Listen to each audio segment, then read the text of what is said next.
प्रमोद कुमार।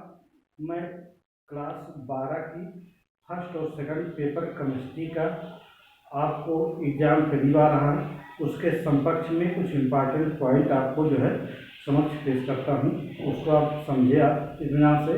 यदि ना समझ में आता है तो हमारे पास कमेंट या चीज़ों के द्वारा प्रश्न का हल दे सकते हैं। और मेरा चैनल प्रमोद सरवस्ती करके है। अब देखिए, आज हम क्या बताएंगे, विलयन की मोलरता। हम विलयन की मोलरता तक बताए हैं, आज विलयन की मोलरता। तो देखिए, विलयन की मोलरता में क्या होता है, जिसे विलयन के हम बताए हैं दो घटक होता है, विलायक और विलय होता है। अभी तक नॉर्मलता और मोलरता में आपने देखा कि जो विलय लिया जाता था तो उसका जो मात्रा ली जाती थी आयतन में ली जाती थी और लीटर में व्यक्त किया जाता था। लेकिन आज आप विलयन की मोलरता में देखेंगे कि विलायक लिया जाएगा, तो विलायक की जो मात्रा होगी उसमें जो विलय पदार्थ घुलेगा उसे हम विलयन की क्या कहेंगे, मोलरता कहा जाएगा। तो इसको किस ढंग से परिभाषित किया गया है, तो देखिए वहाँ पर आप एक लीटर ले रहे थे नॉर्मलता मोलरता में आयतन, लेकिन यहाँ क्या लिया जाएगा, 1 किलोग्राम विलायक में, यानी 1 किलोग्राम क्या लिया जाएगा, विलायक। तो 1 किलोग्राम विलायक में विलीन विलय के मोलों की संख्या विलयन की क्या कहलाएगी, मोलरता कहलाती है। तो हमने क्या बताया, 1 किलोग्राम विलायक में विलीन विलय के मोलों की संख्या विलयन की मोलरता कहलाती है। अब देख लीजिए, इसके लिए सूत्र क्या होता है विलयन की मोलरता के लिए। विलयन की मोलरता के लिए सूत्र क्या बनता है,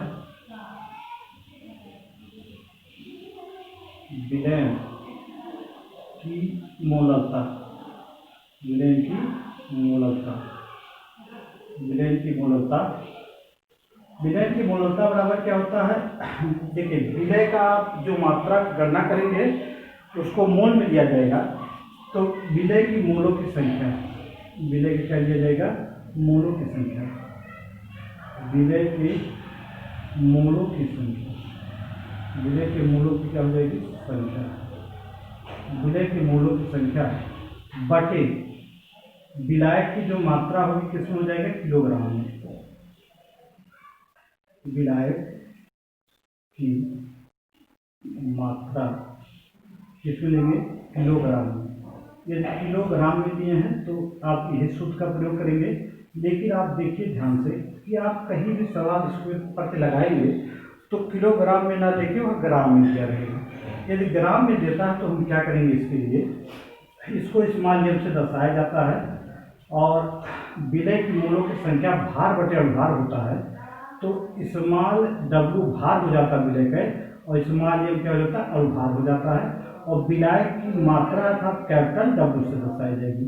अगर हम ग्राम में लेते हैं तो अब 1 किलोग्राम में 1000 ग्राम होता है। अब 1 ग्राम में 1000 क्या हो जाएगा, 1 बटे 1000 क्या हो जाएगा, किलोग्राम हो जाएगा। तो यहाँ 1000 से भाग देंगे तो यह मात्रा हमारा ग्राम में आ जाएगा।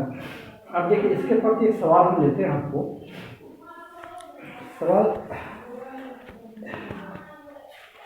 इसके प्रति आपको सवाल बता रहे हैं, आपकी किताबों से ही सवाल बता रहे हैं, जो आपकी इंटर में किताब में दिया गया है, क्योंकि कोर्स संबंधित आपका वही है। तो एक सवाल देखिए, हम करें 5 ग्राम लिया गया कास्टिक सोडा। तो कास्टिक सोडा माने सोडियम हाइड्रोक्साइड है, और ये विलय की मात्रा हो जाए, अर्थात स्मॉल w बराबर कितना हो जाएगा, 5 ग्राम, क्योंकि विलय की मात्रा है और कास्टिक सोडा है NaOH। अब NaOH में हम इसका क्या निकालेंगे, अनुभार, क्योंकि मोलों की संख्या निकालने के लिए भार बटे अनुभार लिया जाता है। तो अनुभार बराबर स्मॉल m बराबर क्या हो जाएगा, तो सोडियम आपका 23 होता है, और हाइड्रोजन ऑक्सीजन का परमाणु भार कितना होता है, 16, और हाइड्रोजन का 1 हो जाएगा, टोटल कितना जाएगा, 40। अब ये जो 40 आ रहा है इसका हो गया अनुभार। अब देखिए विलय पदार्थ कितना दिया गया, तो 5 ग्राम कास्टिक सोडा को 250 ग्राम जल में विलय किया गया है। विलय की मोलरता ज्ञात करना है, अर्थात विलय की मात्रा किसमें दी गई है, विलय की मात्रा W जो है ग्राम में दी गई है, और कितना दिया गया, 250 ग्राम, 250 ग्राम इसकी मात्रा दी गई है। अब देखिए सवाल में आपको क्या दिया, 5 ग्राम कास्टिक सोडा, यानी 5 ग्राम क्या है, विलय की मात्रा है, और sodium hydroxide, caustic soda sodium hydroxide होता है, उसको बाहर निकाल दिया हमने। और विलायक जो उसमें घोला गया है उसकी मात्रा कितनी गई है, जैसे जल ही दिया जाएगा इसका अर्थ, तो उसकी मात्रा कितनी दी गई है, 250 ग्राम दी गई है। अब हम मोलरता की गणना करते हैं सवाल सूत्र से। स्मॉल एम क्या दर्शाता है, मोलरता। स्मॉल एम किसको दर्शाता है, मोलरता। देखिए कैपिटल एम से हम मोलरता को प्रदर्शित करते हैं और स्मॉल एम से किसको दर्शाया जाता है, मोलरता को। तो मोलरता बराबर भार बटे भार है। तो अब ये सूत्र क्या बन जाएगा, स्मॉल डब्ल्यू हमारा ऊपर रहेगा और स्मॉल एम हमारा क्या है, नीचे चला गया। ये कैपिटल डब्ल्यू हो जाएगा।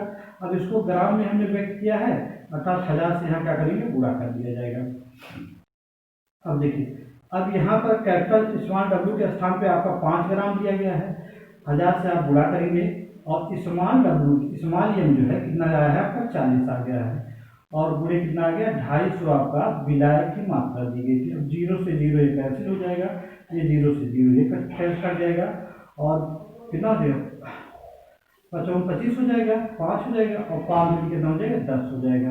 अर्थात आप कर सकते हैं इसको, 2 दूनी कितना हो जाएगा 4, 1/2 आएगा। अर्थात आपकी मात्रा 0 कितना है, 0.5, 2 बजे 0.5 आपका आ जाएगा और मोल बटे क्या आ जाएगा, किलोग्राम। मोल बटे किलोग्राम इसका क्या हो जाएगा, मात्रा हो जाएगा। देखिए सवाल भी लगाना एकदम आसान है और इस सूत्र रख के आप लगा सकते हैं। और कोई सवाल की आपकी समस्या है तो उसको हम निदान कर सकते हैं। देखिए एक सवाल और बता रहे हैं, कह रहा 10 ग्राम कास्टिक सोडा को 500 ग्राम में जल में विलय किया गया। ये भी कास्टिक सोडा दिया गया, तो स्मॉल डब्ल्यू कितना दिया गया, इसमें 10 ग्राम दिया गया है।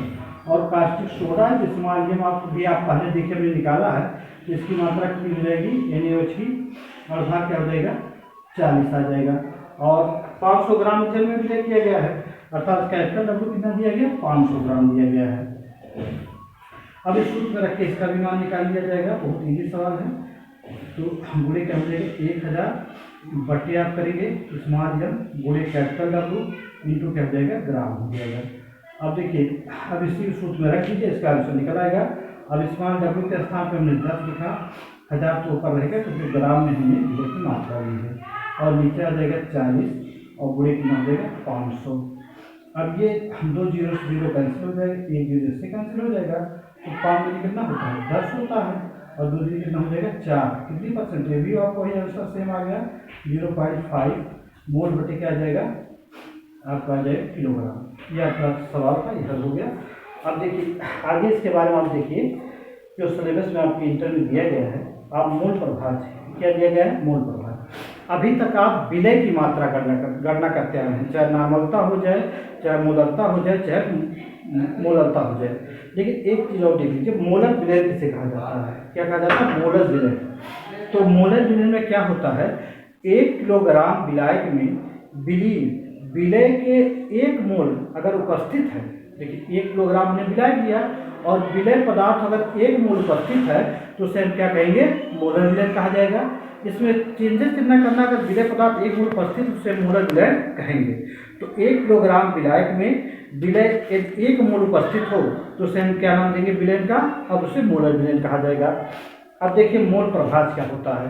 अभी तक आप जितनी रासायनिक विधि द्वारा सांद्रता व्यक्त करने की जो विधि थी, आप विलय की मात्रा की गणना करते आए हैं, विलायक की मात्रा कहीं गणना नहीं की गई। लेकिन मोल प्रभाज में विलायक और विलय की दोनों की मात्राओं की गणना की जा सकती है, क्योंकि इसे कहा क्या जाता है, देखिए इसकी परिभाषा क्या जाती है, कैसे कहा, किसी विलयन के किसी एक घटक की मोलों की संख्या, एक घटक माने चाहे विलायक के ले लीजिए चाहे विलय के ले लीजिए, तो विलयन में किसी एक घटक की मोलों की संख्या और विलयन में उपस्थित कुल घटक के मोलों की संख्या के अनुपात को हम क्या कहते हैं, मोल प्रभाज कहा जाता है। तो अब एक बार दोबारा रिवाइज कर रहे हैं, विलयन के किसी एक घटक की मोलों की संख्या और विलयन में उपस्थित उसके सभी घटक के मोलों की संख्या के अनुपात को हम क्या कहते हैं, मोल प्रभाज कहा जाता है। अब इसके लिए जो सूत्र बनता है उसको हम बता रहे हैं आपको, क्या सूत्र होता है, इसके लिए सूत्र क्या प्रयोग किया गया है, मोल प्रभाज दोनों घटकों की मात्रा की गणना करने के लिए यह समानता व्यक्त करता है। तो देखिए मोल प्रभाज बराबर हमने क्या किया, किसी एक घटक की मोलों की संख्या, तो एक घटक में जिसकी हमको गणना करनी होती है, चाहे विलायक और विलय की, तो अब उसको हम क्या लिखते हैं, ऊपर लिखा जाता है। तो चलिए हमने कैरेक्टर कर लिया विलय का। तो विलय का क्या किया गया, मूल प्रभाज, विलय का मूल प्रभाज, विलय का मूल पर क्या हो जाएगा, विलय का मूल प्रभाज बराबर क्या हो जाएगा, विलय की मूलों की संख्या। देखिए जिसकी गणना करनी है उसको हम क्या लिखते हैं, ऊपर लिखा जाता है। तो विलय की मूलों की संख्या ऊपर लिखना है पहले, विलय की मूलों की संख्या, मूलों की क्या हो जाएगी, संख्या, विलय की मूलों की क्या हो जाएगी, संख्या हो जाएगा। तो विलय की मूलों की संख्या को आप दर्शाते हैं कैसे, इस्तेमाल ज्ञान से दर्शाया जाता है, बटे हमने कहा दोनों घटक की मूलों की संख्या। तो यहां लिख लीजिए विलायक और विलायक प्लस क्या हो जाएगा, विलय, विलय हो जाएगा। और इसको क्वेश्चन में कर देंगे, आपका हो जाएगा मूलों की संख्या, मूलों की संख्या, दोनों की मूलों की संख्या को जोड़ देना है। अब देखिए विलायक के स्थान पे कैपिटल से मूलों की संख्या, इसको इस्तेमाल से दर्शाते हैं। तो अगर हम विलय का मूल प्रभाज लिखते हैं तो उसके लिए सूत्र देखिए, आपका कर दिया विलय का मूल प्रभाज, विलय का क्या हो जाएगा, मूल प्रभाज, विलय का मूल प्रभाज। तो विलय का मूल प्रभाज बराबर क्या हो जाएगा, स्मॉल n विलय की मूलों की संख्या और बटे विलायक के लिए कैपिटल N और विलय के लिए क्या हो जाएगा, स्मॉल n हो जाएगा। अब आप एक सूत्र पहले सिद्ध कर चुके हैं कि विलय की अगर मूलों की संख्या निकालते हैं तो भार बटे अभार, तो विलय के लिए स्मॉल m और स्मॉल w और विलायक के लिए कैपिटल M, कैपिटल W बटे कैपिटल M हो जाएगा। प्लस क्या लिखेंगे, स्मॉल w बटे क्या हो जाएगा, स्मॉल m। ये हमने विलय की मूल प्रभाज गणना के लिए सूत्र बना दिया है आपका। अब देखिए विलायक के लिए क्या लिया जाएगा, विलायक का मूल प्रभाज, तो जिसका हमको गणना करना होता है उसको ऊपर लिखा जाता है, विलायक का मूल प्रभाज। तो विलायक का मूल प्रभाज बराबर क्या हो जाएगा, विलायक के मूलों की संख्या। ठीक है, हमने पहले आपको हिंदी लिखने से मतलब नहीं है, विलायक की मूलों की संख्या को कैपिटल N से और फिर विलायक प्लस विलय दोनों को मिला के कर दिया जाएगा। अब इसको हम जो मात्रा करना मूलों की संख्या भार बटे भार कर रहे हैं, तो हम विलायक के लिए कैपिटल W ले रहे हैं, क्या लिया जाएगा, कैपिटल W भार हो जाएगा और स्मॉल m क्या हो जाएगा, कैपिटल M क्या हो जाएगा और भार हो जाएगा। अब इसके स्थान पर भी यहाँ कैपिटल W बटे कैपिटल M लिखा जाएगा, प्लस क्या हो जाएगा, स्मॉल w बटे स्मॉल m हो जाएगा। ये आपको बनता सूत्र। तो दोनों की मात्रा देखिए, विलय और विलायक की दोनों की गणना इसकी की जा सकती है। अब आप एक सवाल देखेंगे क्या है, देखिए कर एक लौड़ का भार दिया गया 30 ग्राम, तो लौड़ का भार कितना दिया गया, 30 ग्राम, अर्थात स्मॉल w बराबर कितना दिया गया है, 30 ग्राम दिया गया है, और भार दिया गया है साथ m दिया गया है, m आपका दे रखा है 30 ग्राम, 30 और भार दिया ग्राम में नहीं रहेगा और भार है। और इसका जो है मात्रा कितना दिया गया, स्मॉल w बराबर दिया गया 3 ग्राम, स्मॉल w 3 ग्राम दिया गया है और 250 ग्राम जल में विलय किया गया, 250 ग्राम में क्या किया गया, जल में, अर्थात कैपिटल W कितना दिया गया, 250 ग्राम जल में क्या किया गया, विलय किया गया है। और अब जल का हम अणुभार तो निकाल ही सकते हैं आसानी से, क्योंकि जल का सूत्र क्या होता है, H2O हो जाता है और हाइड्रोजन का देखिए 2 परमाणु है, हाइड्रोजन का परमाणु भार 1 होता है, तो 2 से गुणा कर देंगे, यहाँ प्लस 16 हो जाएगा ऑक्सीजन का, कितना हो जाएगा 18, तो कैपिटल M कितना आ जाएगा 18।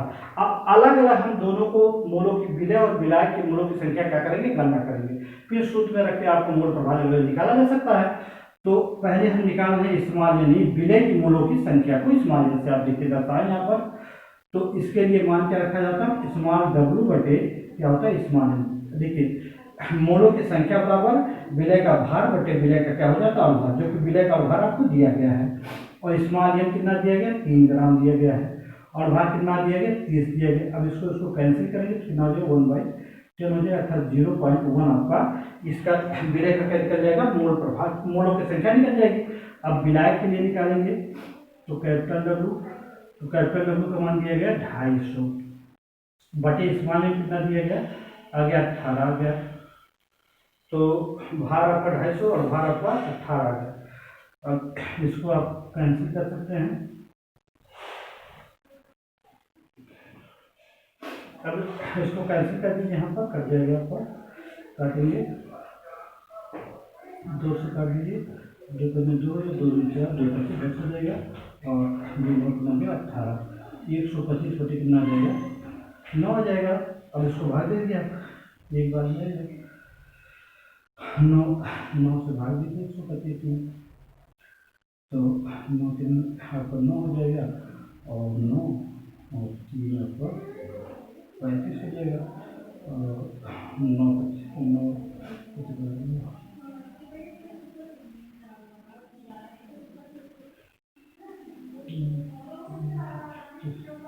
का हो जाएगा 27, 10 में करके आएगा। अब इसको यहाँ दफा नहीं देंगे, 15 हो जाएगा, 15 से 7 घटा देंगे तो 8 हो जाएगा। तो इसी ढंग से कटेगा, 10 में आ जाएगा, 10 में पॉइंट बनेंगे और 9 की 72 हो जाएगा, 72 हो जाएगा, इसको बताइए फिर 8 में भी आपका आ जाएगा।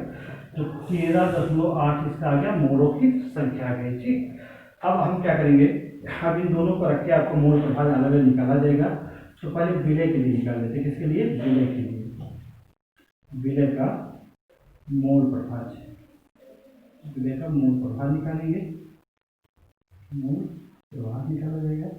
तो विलय का मोल प्रभाज के लिए क्या हो जाएगा, विलय के मोलों की संख्या को ऊपर लिखना पड़ेगा, तो आपका 0.1 इसका आ गया है, फिर आपका नीचे दोनों को जोड़ के लिखा जाता है, 0.1 हो जाएगा, 0.1 हो जाएगा। अब इसको हम हल करना चाहते हैं तो 0.1 और इसको जोड़ेंगे कितना हो जाएगा, इतना, इससे 10 से जो 1 बार कितना हो जाएगा, इतना आ जाएगा। ये आपका इसका निकाल लीजिए, विलायक का मोल प्रभाज, विलायक का निकालेंगे मोल प्रभाज। तो विलायक का मोल प्रभाज के लिए कैपिटल, इसके लिए कैपिटल एन को ऊपर रखा जाएगा, तो कैपिटल हो जाएगा इतना, आपका 1308 आया है, फिर 1308 प्लस आपका 0.1 हो जाएगा।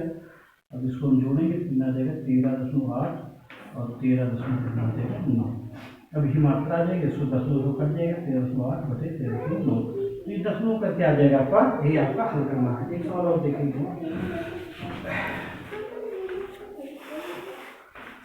एक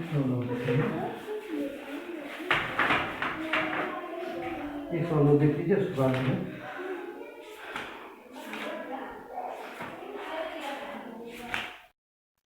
मोल प्रभाज के लिए दिया गया है। 72 ग्राम जल को 92 ग्राम अल्कोहल में मिश्रित किया गया और इसका मोल प्रभाज हमको गणना करना है। 72 ग्राम क्या दिया गया, जल दिया गया, अर्थात कैपिटल डब्ल्यू कितना दिया गया, 72 ग्राम, क्योंकि जल आपका विलायक हो जाएगा, 72 ग्राम जल हो जाएगा।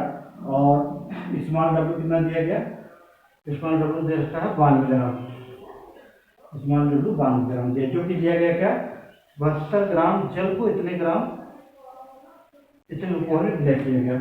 तो जल के लिए आप इसका भार निकालेंगे, H2O बराबर कितना आ जाएगा, स्मॉल एम बराबर कैपिटल एम बराबर कितना हो जाएगा, 18 आ जाएगा। जल का 18 होता है और एथिल अल्कोहल का सूत्र आपका क्या होता है, C2H5OH, इसका भार निकालेंगे C2H5OH का। तो 12 ये है, 12 दूनी 2 प्रमाण होता है, तो 2 से गुणा करेंगे कितना, 12 में, प्लस अब 5 आपका ये हो जाएगा, 1 से गुणा किया जाएगा, प्लस ऑक्सीजन 16 प्लस आपका 1 हो जाएगा। अब 12 दूनी कितना हो जाएगा, 24 प्लस आपका 5 और 1 हो जाएगा 6 और कितना हो जाएगा 16।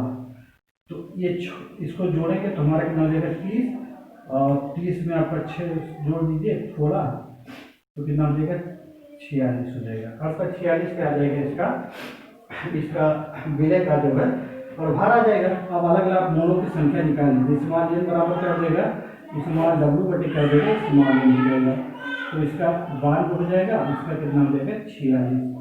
अब आप ये 2 से गुणा करते हैं तो 46 गुना कितना हो जाएगा,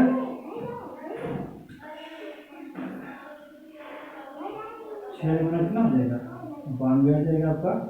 और यहाँ पर कैपिटल एन के लिए भी निकाल लीजिए, तो 72 बटे कितना हो जाएगा 18, तो 72 बटे 18 हो जाएगा, तो 18 चौक कितना हो जाएगा 4 आ जाएगा। अब आप मोल प्रभाज आपका विलय के लिए पहले निकाल लीजिए, फिर आपका विलायक के लिए निकाल देंगे। विलय का मोल प्रभाज है, तो निकालेंगे विलय का मोल प्रभाज, विलय का मोल प्रभाज निकालेंगे। तो अब यहाँ लिखा क्या जाएगा, विलय का मोल प्रभाज निकालने के लिए विलय की मोलों की संख्या, तो विलय की मोलों संख्या आपका 2 आ गया है और विलायक की मोलों संख्या कितना आ गया है 2 + 2 हो जाएगा, कितना हो जाएगा 2 और 4 एक 6 हो जाएगा, 2 3 6 हो जाएगा, 1/3 3। इससे भाग देंगे तो 0.333 करके आपका ही आएगा आंसर विलय के लिए। अब आप विलाय के लिए निकाल लीजिए, विलाय का मोल प्रभाव निकाल लीजिए, विलाय का मोल प्रभाव। तो विलाय का मूल प्रभाव निकालेंगे तो कैपिटल W कैपिटल एन आपको ऊपर रखा जाएगा, 4 ऊपर हो जाएगा और 4 प्लस क्या हो जाएगा 2 हो जाएगा, तो 4 और क्या हो जाएगा 6, 2 में 6 हो जाएगा, ये 2 पॉइंट क्या हो जाएगा 3, तो 0.667 तक कितना आएगा, ये आपका विलय दोनों का मूल प्रभाव की गणना हो जाती है इससे।